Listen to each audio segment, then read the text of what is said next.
because our lives have changed forever because of this hit. You know, we're being given a life sentence because of this.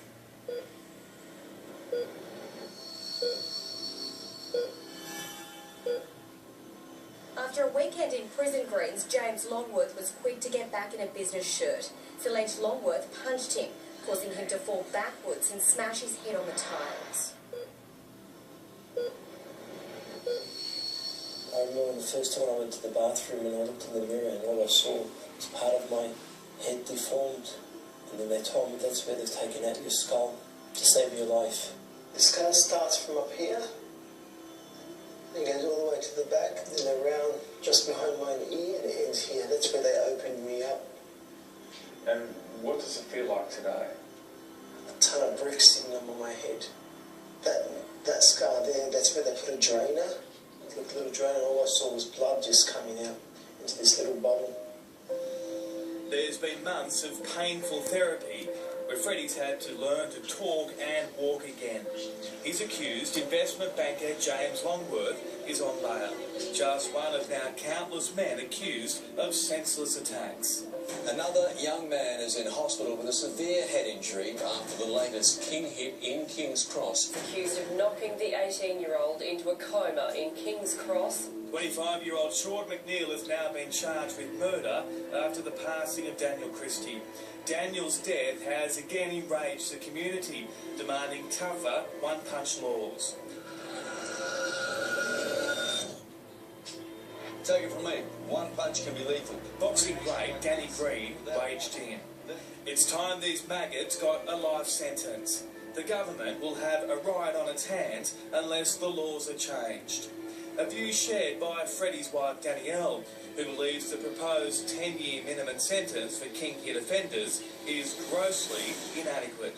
The law needs to make these harsher punishments on these people who do this. Make it harder for the next person, make them think twice before they do it again.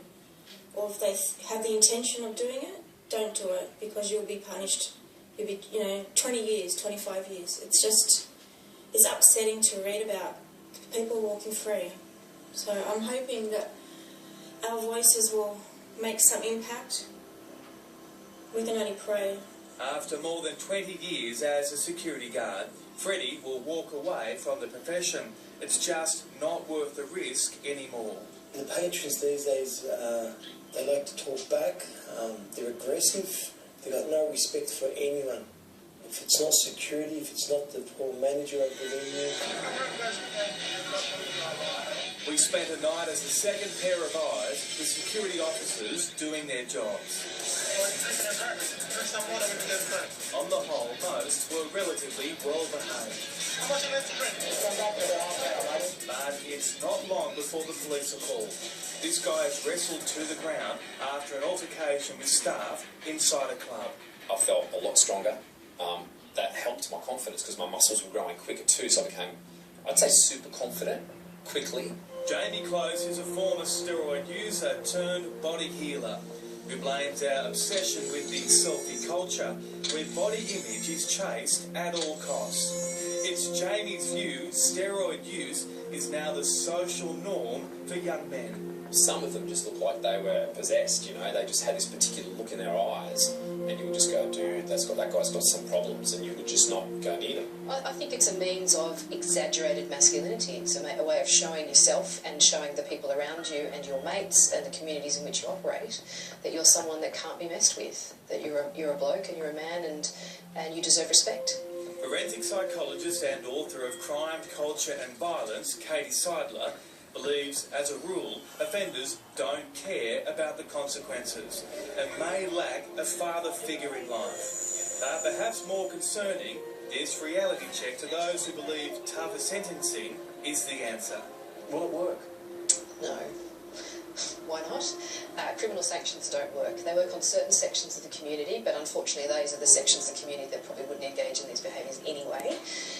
So criminal sanctions don't work, unfortunately. It doesn't have any real effect on recidivism or reoffence rates. Unfortunately, it makes the community feel safer, it makes politicians look better, but unfortunately it doesn't actually fix the problem. Can I ask you, do you forgive the man that hit you? I could never forgive. forgive him because what not only he's put me through, but put my wife through, my kids. Don't do it. If you can't handle the alcohol or the drugs, just don't do it. Come and live with us for a day. Come and walk in my shoes for the last 4 months. Obviously they don't care. You know, they've ruined our lives. They don't realise the impact on your life. That split second that they've made, it's just given us a life sentence. Yeah, there's no question something's got to change. David Eccleston with that report.